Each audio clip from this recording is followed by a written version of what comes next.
মাননীয় সভাপতি, শুরুতেই আমি আমার পক্ষ দলের একটি ভুল আপনার চোখে দেখিয়ে দিয়ে যাচ্ছি। মাননীয় সভাপতি, পক্ষ দলের প্রথম বক্তা এসে সম্পদের যখন সংজ্ঞায়ন দিলেন, তখন সম্পদের সংজ্ঞায়নের ভিতরে মানব সম্পদ উল্লেখ করেছেন এবং তাদের পরবর্তী বক্তারা এসে বলেছেন যে মানব সম্পদের ব্যবহার ঠিকমতো হচ্ছে না বা মানব সম্পদ আমাদের দেশে নেই বলে আমাদের দেশে দুর্নীতি প্রশ্রয় পাচ্ছে। এক্স্যাক্টলি মাননীয় সভাপতি, আমাদের দেশে মানব সম্পদ নেই দেখেই আমরা দুর্নীতিকে প্রশ্রয় দিতে পারছি।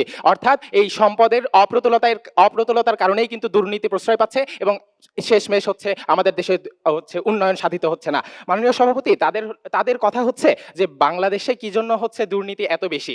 দেখেন মাননীয় সভাপতি, আমরা কখনোই আমাদের পুরো বক্তব্যে কখনোই বলিনি যে বাংলাদেশে দুর্নীতি নেই। মাননীয় সভাপতি, আমরা বলেছি যে দুর্নীতি আছে, কিন্তু এর পিছনের কারণ কি দেখতে হবে, সেটা হচ্ছে সম্পদের অপ্রতুলতা।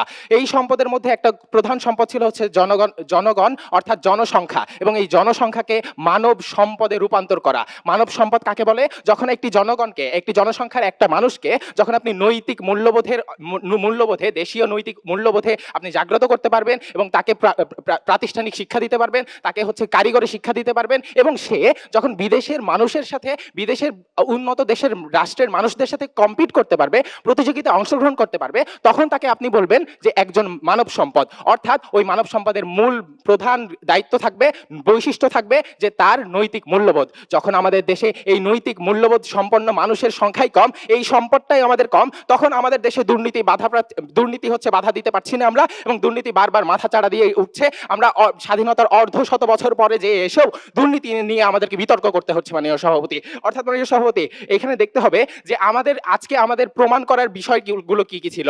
প্রথমত, সম্পদের অপ্রতুলতা। দেখেন মাননীয় সভাপতি, তারা প্রশ্ন করেছিল যে সরকারি জায়গায় যারা বড় বড় চাকরি করছেন বা সরকারি চাকরি করছেন, তারা কেন ঘুষ নিচ্ছে। দেখেন মাননীয় সভাপতি, আপনি যদি সরকারি চাকরি পাওয়ার পরে ঘুষ না নেন, তাহলে আপনার ওই সরকারি চাকরি পাওয়ার পরেও আপনি সঠিকভাবে জীবনযাপন করতে পারবেন না।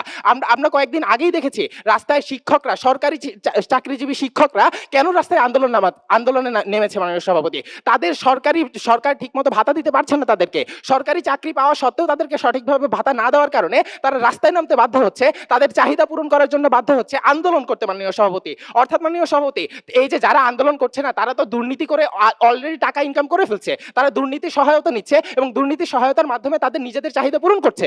এই জন্য তারা হচ্ছে রাস্তায় নামছে না, এবং যারা হচ্ছে মানুষ দুর্নীতি করতে পারছে না, তারা রাস্তায় নেমে বলছে যে আমাদের সঠিক চাহিদা, আমাদের ন্যায্য চাহিদাটা পূরণ করার জন্য সরকারের দায়িত্ব, এই জন্য তারা আন্দোলন করছে। এটা খুবই দুঃখজনক যে স্বাধীনতার 50 বছর পরে এসেও রাস্তায় নামা লাগছে আমাদের শিক্ষকদেরকে তাদের নিজেদের চাহিদা পূরণের জন্য মাননীয় সভাপতি। অর্থাৎ মাননীয় সভাপতি, আমাদের যে পরিসংখ্যানগুলো আপনাকে দেখিয়েছি, প্রত্যেকটি উন্নয়নের খাত, শিক্ষা খাত, স্বাস্থ্য খাত, কৃষি খাত এবং অবকাঠামোগত উন্নয়ন, প্রত্যেকটি খাতে বরাদ্দের সংখ্যাটাই কম।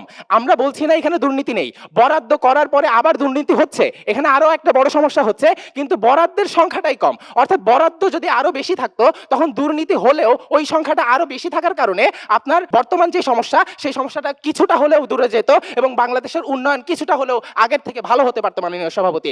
অর্থাৎ মাননীয় সভাপতি, আজকের বিতর্কে এখন পর্যন্ত এটি প্রতীয়মান হয় যে সম্পদের অপ্রতুলতা থাকার কারণে দুর্নীতি প্রশ্রয় পায়, এবং দুর্নীতির থাকার কারণে আমাদের জীবনমান উন্নয়ন করা হচ্ছে, সঠিকভাবে উন্নয়ন করা যাচ্ছে না, এবং তার মূল কারণই হচ্ছে বাংলাদেশের সম্পদের অপ্রতুলতা। তাই মাননীয় সভাপতি, আজকে আমি এই পরিশেষে এটাই বলতে চাই যে আমাদের দেশে যখন সম্পদের অপ্রতুলতা থাকবে না, আমাদের দেশে যখন সম্পদকে ভালোভাবে সঠিকভাবে সকলের কাছে বন্টন করা সম্ভব হবে, তখন এই সবার চাহিদা পূরণ করা সম্ভব হবে। তখন যদি দুর্নীতি আস্তে আস্তে আমাদের দেশ থেকে দূরে চলে যাবে এবং আমাদের দেশ উন্নয়নের সাগরে ভাসবে। ধন্যবাদ মাননীয় সভাপতি।